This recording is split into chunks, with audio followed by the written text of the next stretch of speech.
जय हिंद। तो दोस्तों, आज के इस वीडियो में हम लोग जानेंगे कि गोरखपुर विश्वविद्यालय का एंट्रेंस एग्ज़ाम का जो रिजल्ट है उसमें किस प्रकार से वेटेज दिया गया है और साथ ही साथ आपकी कितनी रैंक होगी तो आपको गोरखपुर विश्वविद्यालय के मेन कैंपस में एडमिशन मिलेगा। तो यह वीडियो काफ़ी इम्पोर्टेंट होने वाली है। तो चलिए वीडियो को स्टार्ट करते हैं। सबसे पहले मैं आपको बता दूं कि अगर आपने अभी तक अपना एंट्रेंस रिजल्ट डाउनलोड नहीं किया है तो जाके डाउनलोड कर लीजिए। और किस प्रकार से डाउनलोड करना है यह मैं आपको पहले ही बता चुका हूँ, तो आप लोग उस वीडियो को देख के डाउनलोड कर सकते हैं। अब बात करते हैं कि यह जो रिजल्ट है इसमें क्या क्या डिटेल दी गई हैं। तो आप लोग यहाँ पे देख सकते हैं कि यहाँ पे आपका नाम दिया रहेगा, पिता का नाम, डेट ऑफ बर्थ, आपका टेस्ट कोड जो आपने पेपर दिया था, फिर प्रोग्राम जिसमें आपने जिस कोर्स में एग्जाम दिया था, जैसे BSc bio, BSc math, BA, ठीक है, यहाँ पे लिखा होगा। फिर आपका रजिस्ट्रेशन नंबर, रोल नंबर, आपका जेंडर यहाँ पे लिखा होगा, फिर आपकी कैटेगरी, और यहाँ पर सब कैटेगरी दी गई है। तो सब कैटेगरी में जो स्पेशल कैटेगरी वाले छात्र आते हैं उनको यहाँ पर मेंशन किया जाता है, जैसे पीएच कैटेगरी या फिर भूतपूर्व सैनिक, एक्स सर्विसमैन वाले, ठीक है, उन सबको यहाँ पे मेंशन किया जाता है। फिर यहाँ पर लास्ट में आपको वेटेज दिखेगा। वेटेज में वेटेज किसको किसको मिलेगा और किसको किसको मिला है और कितना नंबर मिला है यह मैं आपको डिटेल में भी बताऊंगा, ठीक है। साथ ही साथ यहाँ पे लिखा रहेगा कि आप टोटल नंबर ऑफ क्वेश्चंस कितने थे। तो जैसा कि आप लोग जानते हैं कि 100 प्रश्न थे, आपने कितना नंबर इसमें पाया है। तो यहाँ पे लिखा होगा टोटल जो है 200 नंबर का पेपर था, उसमें से आपने इतना नंबर पाया है, ठीक है। अगर आपको वेटेज मिला है तो वेटेज यहाँ पे लिखा होगा और यह दोनों नंबर टोटल ऐड करके यहाँ पे लिखा होगा। तो यह आपका ओरिजिनल नंबर नहीं होगा, जो यहाँ पे लिखा होगा बेसिकली वही आपका ओरिजिनल नंबर है, ठीक है। फिर नीचे आपको यहाँ पर जर्नल रैंक रैंक मिलेगी और यहाँ पर कैटेगरी रैंक मिलेगा। तो जर्नल रैंक में मतलब जितने भी स्टूडेंट हैं उन सभी को मिला के जितना आपका रैंक बन रहा है, जो भी इस कोर्स में एग्जाम दिए हैं उन सभी को मिला के जितना रैंक बनेगा वह जर्नल रैंक होता है। साथ ही साथ जो आपकी कैटेगरी में, मान लीजिए आपकी ओबीसी कैटेगरी है, तो आपकी कैटेगरी में जितने भी स्टूडेंट ने एग्जाम दिया है उन सभी को क्रम वाइज करेंगे, जितना भी जिसका नंबर है, तो उसमें आपकी रैंक जो आएगी उसको जो है कैटेगरी रैंक बोलते हैं, ठीक है। तो वह आपको यहाँ पर दिया जाएगा। तो अब हम लोग जानते हैं कि वेटेज किस प्रकार से मिल रहा है। आप लोग जैसा कि यहाँ पर देख सकते हैं कि यहाँ पर जो है 8 नंबर वेटेज मिला है। तो यह किसको किसको मिलेगा और किसको किसको नहीं मिलेगा हम लोग देख लेते हैं। तो अब हम बात करते हैं कि आपको जो वेटेज है वह किस प्रकार से मिला है और जिसको जिसको वेटेज नहीं मिला है वह क्यों नहीं मिला है। तो आप लोग यहाँ पर देख सकते हैं कि वेटेज किस प्रकार से इस एंट्रेंस एग्जाम में मिलेगा। तो 2% जो वेटेज है वह वुमेन कैंडिडेट को दिया जाएगा, यानी कि जितनी भी फीमेल हैं, जितनी भी लड़कियां हैं, एंट्रेंस एग्जाम दी हैं, उनको जो 2% जो है वेटेज मिलेगा। जैसे कि आप लोग जानते हैं कि 200 नंबर का पेपर है, तो 200 नंबर का 2% आप लोग निकालेंगे तो यह होता है 4 नंबर। तो 4 नंबर सभी जितनी भी लड़कियां हैं उन सभी को 4 नंबर जो है वेटेज के तौर पर एक्स्ट्रा मिला होगा, ठीक है। साथ ही साथ 2% जो है स्टूडेंट जिनके पास भी एनसीसी में बी सर्टिफिकेट है उनको भी 2% मिलेगा, यानी कि इनको भी 4 नंबर एक्स्ट्रा मिलेगा। साथ ही साथ 2% वाले जो स्काउट गाइड वाले हैं उनको भी 2% अलग से मिलेगा, तो इनको भी 4 नंबर एक्स्ट्रा मिलेगा, ठीक है। अब आपके मन में यह सवाल होगा कि सर हो सकता है कि इसमें से किसी के पास दो दो एलिजिबिलिटी हो, तो उनको जो है बेसिकली 8 नंबर मिलेगा, ठीक है। जैसे कि आपने ऊपर देखा तो यहाँ पे इस लड़की को जो है बेसिकली ये एक लड़की का जो है आपको एंट्रेंस रिजल्ट दिख रहा है, तो इनको 8 नंबर मिला है। तो इनको 8 नंबर इसलिए मिला है क्योंकि इनका स्काउट गाइड था, तो 4 नंबर यहाँ पे मिला है, और यह एक फीमेल है इसलिए इनको 4 नंबर जो है यहाँ पे मिला है। तो टोटल 4+4 8 नंबर इनको जो है एक्स्ट्रा मिला है, इसीलिए यहाँ पे 64+8 को जोड़ के 72 नंबर लिखा गया है, ठीक है। तो इस प्रकार से इनको वेटेज मिला है, दो दो वेटेज। साथ ही साथ यहाँ पे आप लोग देख सकते हैं कि अगर आपके जो पेरेंट्स हैं वह किसी भी डीडीयू से अफिलिएटेड कॉलेज में या फिर गवर्नमेंट कॉलेज में, ठीक है, डीडीयू से संबंधित जो भी विद्यालय हैं, महाविद्यालय हैं या फिर यूनिवर्सिटी हैं, वहाँ पे अगर जो है टीचिंग या फिर नॉन टीचिंग स्टाफ हैं तो आपको 10% जो है वेटेज मिलेगा।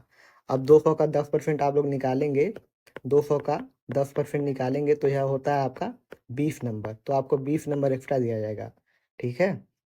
अब आपके मन में यह सवाल होगा कि मान लीजिए सर 10% यहाँ से मिल रहा है, किसी भी हम लोग नॉन टीचिंग या फिर टीचिंग के स्टाफ के घर के हैं, यानी कि उनके हमारे पेरेंट्स नॉन टीचिंग या फिर टीचिंग स्टाफ हैं, तो 10% हमको यहाँ पे मिलेगा। और मान लीजिए हम लोग लड़की हैं, तो क्या नाम है 2% यहाँ से मिलेगा, और हमने एनसीसी भी या फिर स्काउट गाइड किया है तो 2% यहाँ से मिलेगा। तो ऐसा नहीं है, इन तीनों को यानी ए वाले को मिला के और बी वाले को मिला के जो है 10% से एक्स्ट्रा नहीं होगा, ठीक है। यानी कि मैक्सिमम आपको जो है वेटेज जो है 10% ही मिलेगा इन दोनों को मिला के, ठीक है। आप लोग यहाँ पर देख सकते हैं maximum limit of weightage by combining A and B, यानी कि इस वाले को और इस वाले को कंबाइन करके आपको 10% जो है मिलेगा। इससे ज़्यादा आपको वेटेज नहीं मिलेगा, यानी कि मैक्सिमम जो वेटेज है वह 20 नंबर का मिल सकता है आपको। यह बेसिकली यूजी वालों का था। तो अब बात करते हैं कि पीजी वालों को किस प्रकार से एंट्रेंस एग्जाम के रिजल्ट में वेटेज मिला है। तो पीजी वालों का भी लगभग सेम है, 2% जो है वुमेन कैंडिडेट को मिलेगा, 2% जो है बी या फिर सी सर्टिफिकेट हो एनसीसी में तब आपको मिलेगा, 2% जो है अगर आपने स्काउट गाइड किया है, रोवर रेंजर है, या फिर जो है तीसरा जो है 2% जो है एनएसएस वालों को मिलेगा। अगर आपने 240 घंटे जो है उसमें पार्टिसिपेट किया था तो आपको जो है एनएसएस में, तो आपको 2% इसमें मिलेगा, ठीक है। अब जो पीजी वाले हैं उनके मन में एक डाउट जरूर होगा कि सर पहले जो है 2% जो है नंबर हमको एक्स्ट्रा मिलता था वेटेज के तौर पर, क्योंकि हम लोग जो है विश्वविद्यालय में पढ़े रहते थे, मतलब जो मेन कैंपस में ही ग्रेजुएशन किए हैं, अगर वह वहाँ पे पीजी कर रहे हैं, पीजी का फॉर्म डाले डाले हैं, तो उनको जो है 2% का वेटेज मिलता था। लेकिन इस बार उस वेटेज को ख़त्म कर दिया गया है, ठीक है। अब ऐसा कोई वेटेज नहीं मिलेगा आपको। आप लोग मेन कैंपस के छात्र रहे हों या फिर किसी भी विद्यालय के छात्र रहे हों, आपको कोई वेटेज नहीं दिया जाएगा, ठीक है। मतलब कैंपस में रहने का आपको कोई वेटेज नहीं मिलेगा, ठीक है। केवल और केवल यही वेटेज आपको जो यहाँ पे दिखाई दे रहे हैं वही वेटेज दिए जाएंगे, ठीक है। सेम पिछले वाले के जैसे 10% यहाँ पर 10% यहाँ पर, और दोनों को मिला के जो है 10% से एक्स्ट्रा एक्स्ट्रा आपको जो है वेटेज नहीं मिलेगा, ठीक है। तो यह तो था कि वेटेज किस प्रकार से आपको दिया जा रहा है और कितना नंबर मैक्सिमम आपको वेटेज मिल सकता है।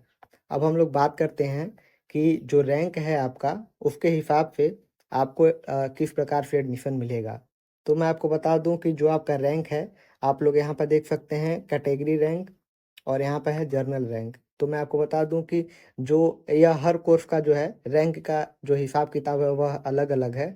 जैसे कि मान लीजिए बीए में जिसका भी रैंक जो है 2500 से, जर्नल रैंक की बात कर रहा हूँ मैं, जिसका भी जर्नल रैंक 2500 से नीचे है, या फिर मान के चलिए कि 2500 से 2700 से नीचे है, उन सभी विद्यार्थियों को एडमिशन मिल जाएगा, ठीक है। क्योंकि यह बेसिकली रैंक जो है सीटों पर डिपेंड करता है।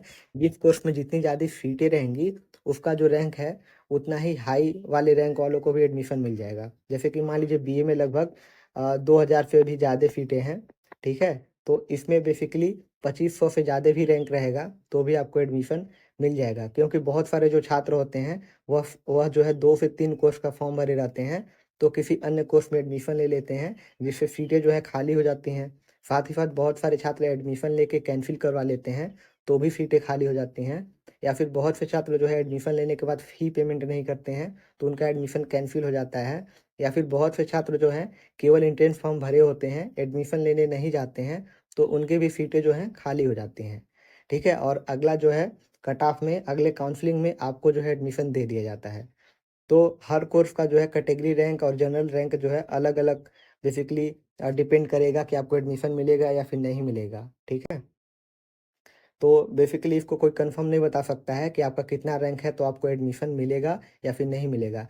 जैसा कि आप सभी लोग जानते हैं कि इस बार आपको चॉइस लॉक करना है, तो आपको बहुत सारे कॉलेज चूज करने हैं। तो 1000 से जिनका भी नीचे रैंक है उनको मैंने इसीलिए बोला कि एडमिशन मिल जाएगा, क्योंकि आपको बहुत सारे कॉलेज का ऑप्शन भी मिलेगा, ठीक है। तो उन सारी सीटों को अगर आप लोग जोड़ के देखेंगे तो 1000 से भी ज़्यादा सीटें होंगी, तो आपको जो है एडमिशन मिल जाएगा। तो अब आपके मन में यह डाउट होगा कि सर मान लीजिए हमारा रैंक 2000 है, 1500 है, या फिर 1500 के आसपास है, तो हमारा क्या होगा। तो आपको भी परेशान होने की ज़रूरत नहीं है, बहुत सारे कॉलेज का ऑप्शन आपको भी मिलेगा। तो अगर आपको एडमिशन मिलेगा वहाँ पर, एडमिशन जो है आपको भी मिलने के चांसेस हैं, क्योंकि बहुत सारी सीटें आपको जो है कॉमन एंट्रेंस एग्जाम होने की वजह से मिलेंगी, तो आपके भी चांसेस हैं। तो लास्ट कट ऑफ या फिर लास्ट काउंसलिंग तक आप सब लोग भी वेट कर लीजिए, आपको जो है एडमिशन मिलने के चांसेस हैं। और अगर एडमिशन नहीं मिलेगा तो अन्य कॉलेज में आपको एडमिशन किस प्रकार से लेना है, यह भी मैं आपको वीडियो के माध्यम से बता दूँगा। ठीक है? साथ ही साथ जो है अगली वीडियो में हम लोग बहुत ही इम्पोर्टेंट टॉपिक पर डिस्कस करेंगे कि आपको क्या-क्या जो है डॉक्यूमेंट लेकर एडमिशन जो है कराने जाना है। बेसिकली काउंसलिंग कैसे कराना है, काउंसलिंग में क्या-क्या डॉक्यूमेंट लगेंगे, इस पर जो है एक वीडियो आने वाली है। तो उस वीडियो को ज़रूर देखें क्योंकि वह वीडियो काफ़ी इम्पोर्टेंट है। तो आई होप आपके डाउट क्लियर हो गए होंगे और इस वीडियो में बस इतना ही। अगर आपके कोई भी सवाल हो तो आप कमेंट में पूछ सकते हैं। तो मिलते हैं आपसे अगली वीडियो में। Thank you so much.